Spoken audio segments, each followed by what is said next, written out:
Hey guys, and welcome back to Scarlet Sprites.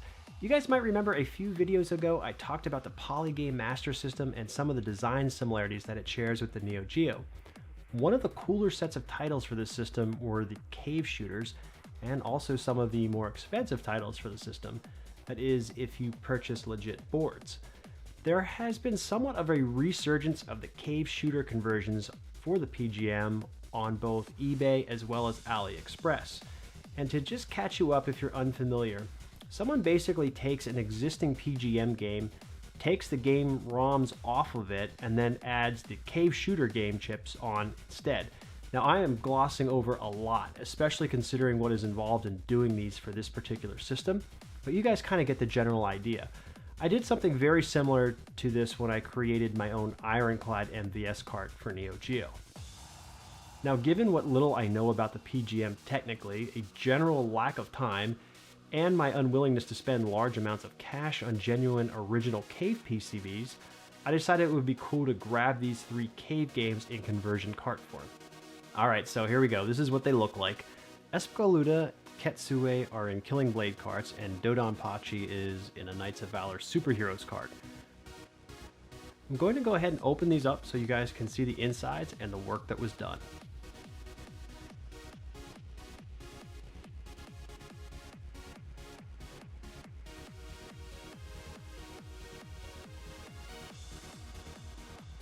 Now, one of the things that I didn't love about these were the labels that they came with. They're a little light on coloring, and I just didn't like the cheap paper that they were printed on. I know it seems like I'm obsessed with labels lately, but I assure you that that is absolutely the case.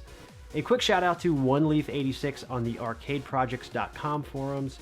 He created 3 new labels for these games, and I printed those out on gloss sticker paper. I think these look much better than the ones that shipped with the carts. So let's go ahead and test these out. My machines are currently residing in the unfinished basement of my new place. Kind of makes me sad a little bit, but good things come in time. Rome wasn't built in a day, right? Alright, let's open with an easy one, Ketsui. I plug the cart in and fire up the cab, and we are greeted with the game as we might expect. All looks good and sounds good here too. You'll note that my monitor is still in its horizontal position, so the game display is sideways. I can rotate the monitor in the cab, but really it's a bit of a pain, and for the purposes of testing these out today, I just didn't feel it was necessary. The gold standard solution for this is to find another cab and use that as a dedicated machine for vertical monitor games. But again, Rome wasn't built in a day. Speaking of, let's pop in the next cart, Dodonpachi, and here is where I have my first issue. You'll notice I have graphical errors with this one. A few power cycles and reseatings later, I was able to get the cart to boot and play properly. This is a little annoying obviously, so I cleaned the pins and used a credit card to clean the cart connector on the board. No change, it still fires up with graphical errors about 80% of the time. Most arcade enthusiasts will then tell you to always check your voltage, so I dig out my multimeter and do that. Everything is good on that front too. Interestingly, well, we still have one more game, Espgaluda. So in goes Espgaluda and more graphical errors. Now this is one that is frustrating because I played the damn thing briefly right before moving and snapped a quick pic of the title screen for Instagram even. To give you the short version on this one, this cart behaves the exact same way as Dodonpachi. I essentially have to get the cart in just right in order for it to make proper contact with the board and boot. I've noticed that gently wiggling the cart while it's connected and powered up affects the sprites on screen. Not totally sure what can be done about this. I'm wondering if I might be able to find another donor shell to try out to see if I have better luck with the boards resting in another case. Now in any event, the games do technically work and play well. It's just a real bitch to get the latter 2 titles to fire up correctly. So all things considered here, I'm not blaming the conversion work or anything like that.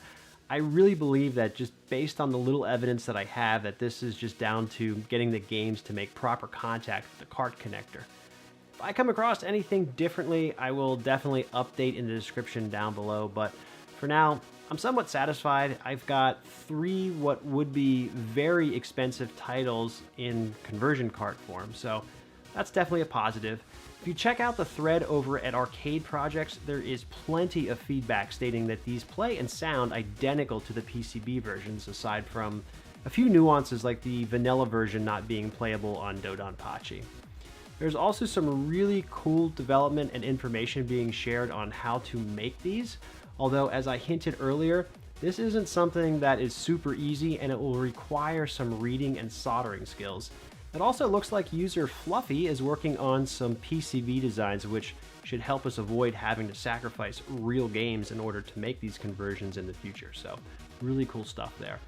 Anyways guys, that's my time for today. Hope you found this interesting, or maybe even the concept of conversions is a little appalling to you. I certainly understand that aspect as well, given that you're sacrificing original games. Either way though, let me know in the comments. Don't forget to like and subscribe as well, and I will catch you all next time. Later guys.